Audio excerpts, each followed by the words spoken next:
El Capitan, the largest granite monolith on Earth. The one thing that El Capitan lacks is a free route on the main wall.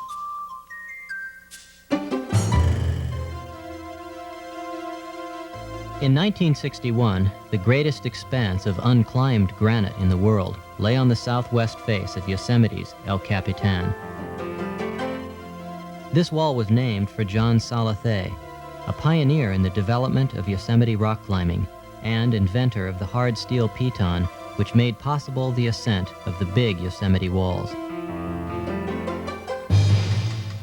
Using Salathe's pitons, a bold generation of younger climbers easily repeated the hardest routes in Yosemite, including the first and, at the time, only route on El Capitan, the nose.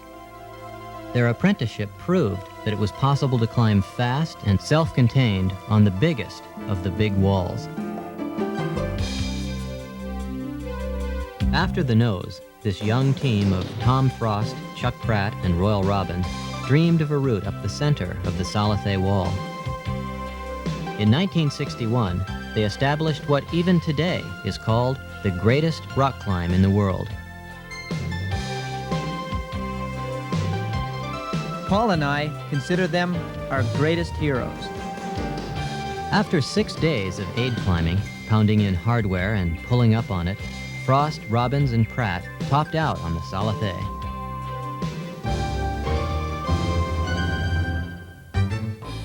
More than a generation later, the focus of the sport has changed. Paul and I aren't aid climbers. We use ropes and hardware, but only for safety, not to pull ourselves up.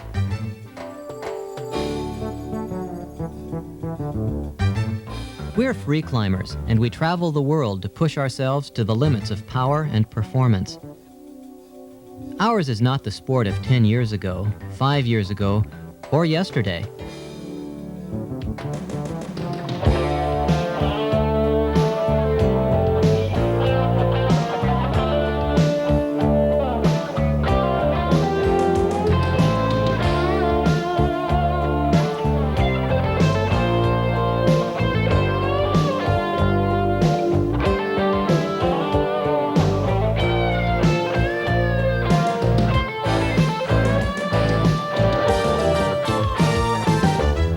All this climbing helped us develop a library of techniques.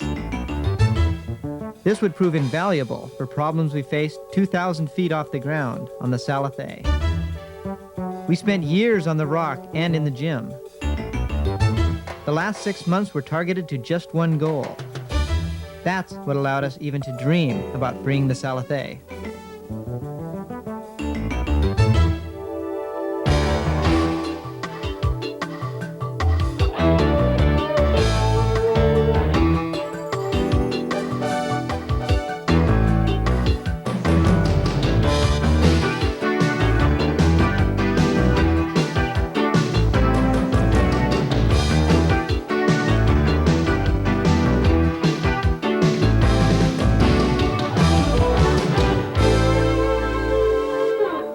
The Salathe Wall is by far the greatest free climbing goal in the world.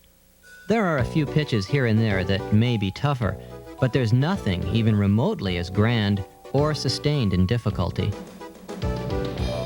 We didn't just fill a day pack with gear and try to go free the Salathe. We did extensive reconnaissance and talked with everyone we could about the difficulties up there.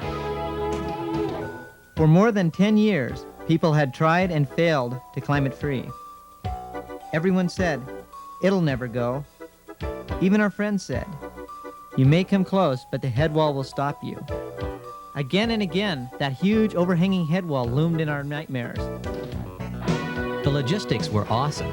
We computerized everything: hardware, clothing, daily rations of food and water. We had 11 ropes, 183 carabiners, 54 Pop-Tarts, and more tortillas than the state of Chihuahua.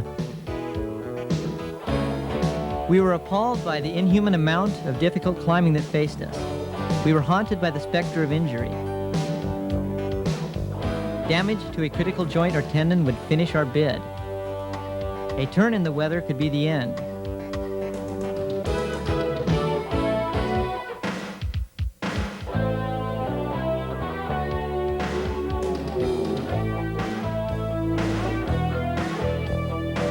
We left the ground with 287 pounds of gear.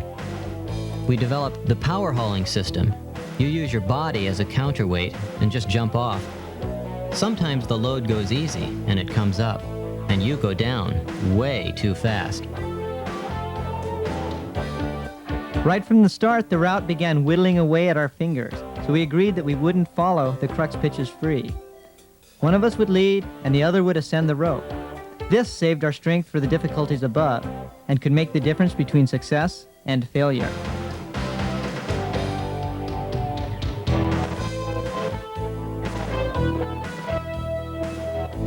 Unlike all previous ascents of the Salathe wall, we climbed upward only by the strength in our hands and the will to hang on.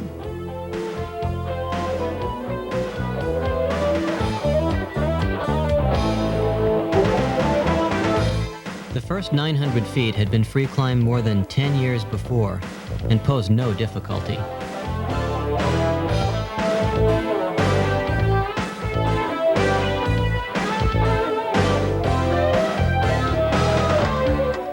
"1,000 feet off the ground, we confronted the first extreme pitch on the route.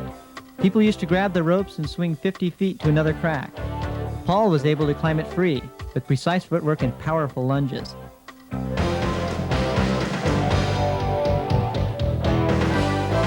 The hollow flake is this hideous, completely unprotected nightmare. As Todd climbed higher, I realized that the free traverse had left us too low in the crack. Right at the hardest part of the pitch, Todd was about to run out of rope. So I just pulled the anchors and started climbing too. I figured that only one of us needed to be freaked out, so I neglected to mention this to Todd until I joined him on top of the flake. One fall by either would have been the end of us both, and I didn't even know it. Paul laughed and told me that what I didn't know couldn't kill me.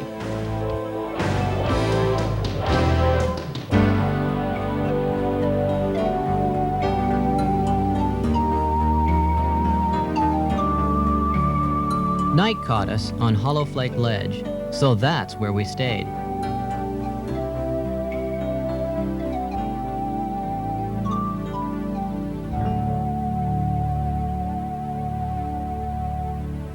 The next morning, we enjoyed the first of our 54 Pop-Tarts. Next came the ear, an unprotected Bombay chimney, the scariest 5'7" on Earth. We hit our first 513 about 1,700 feet off the ground. Power flares, dynos into pin scars, laser-precise edging. It took many hours to work out the last 20 feet.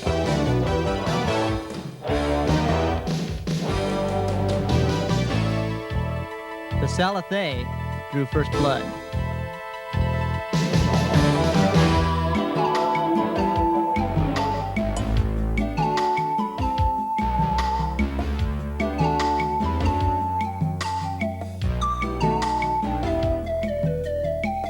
A 100 feet of easy but spectacular climbing led to one of the most exclusive tent sites in the world, El Cap Spire, an island in the sky at the halfway point of our climb. Above the spire, the rock became cleaner and steeper, and the pitches grew more difficult. Pitch 24 was a Teflon-smooth 512D exercise in out-of-control stemming. The block was our last flat spot. We lounged in relative comfort and stared at the head wall. We paced in little circles. We dropped things just to watch them stop falling. 4 days above the horizontal world, we were starting to get comfortable. But 2 feet out and a couple thousand feet down, the rest of the world was trapped in weekend traffic.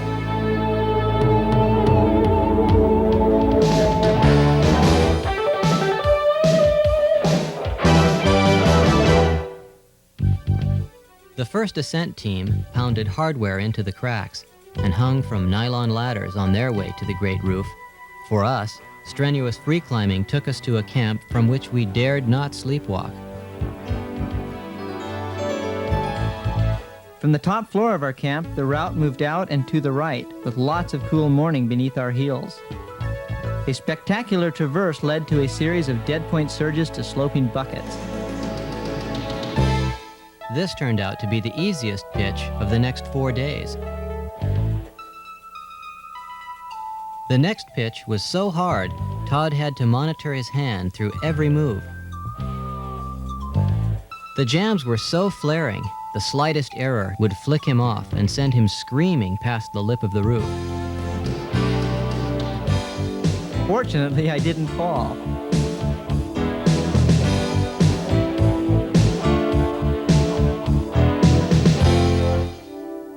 The headwall crack is a beauty that cannot be won with mere technique. It's a prize that must be fought for.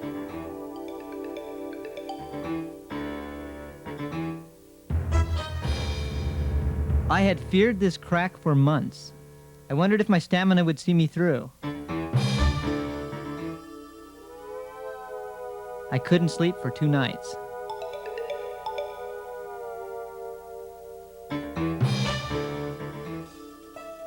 Daylight came, and the contest was at hand.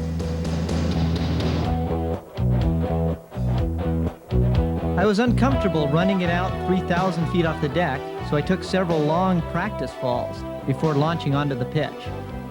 Todd flowed through the difficulties. He slowed down at the very end to be sure he made no mistakes. I clipped the anchors, and all my fears became laughter. The next 513 was Paul's. Todd and I spent an hour cleaning my hands with alcohol, supergluing the gouges in my fingers, then wrapping tape over the glue.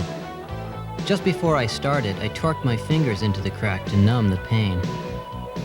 I was afraid, not of falling. We were used to that by now. I was afraid of failing. Paul powered up the first 20 feet to the crux lunge. Long seconds passed while I stared at failure. I was screaming at him, "Hit it! Hit it!" Then I pulled it back together and lunged for the hole. He hit the hole. Both feet cut loose, but his hands stayed on. I cranked to the belay, laughing and waving my arms like a lunatic. We had it in the bag now. After 45 days of work and 3,000 feet of the most difficult climbing in the world, we reached the summit.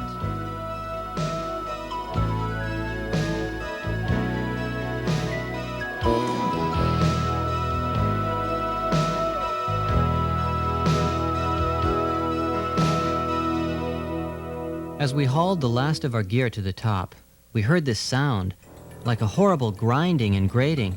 We turned around, and this boulder, the size of a van, was sliding toward us.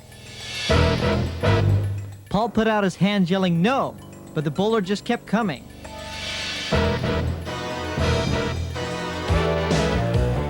We were battered together, and Todd was scraped off the top. Then it cut the ropes and broke my leg as it shoved me off the rim. Our haul bags fell 3,000 feet and exploded on the ground. Miraculously, one of our 4 ropes had not been severed, and we pulled ourselves back to the top. We were still alive. 7 hours later, we hobbled onto the valley floor. We dreamed, we trained, and we had struggled. The climb was ours. The Salathe was free at last.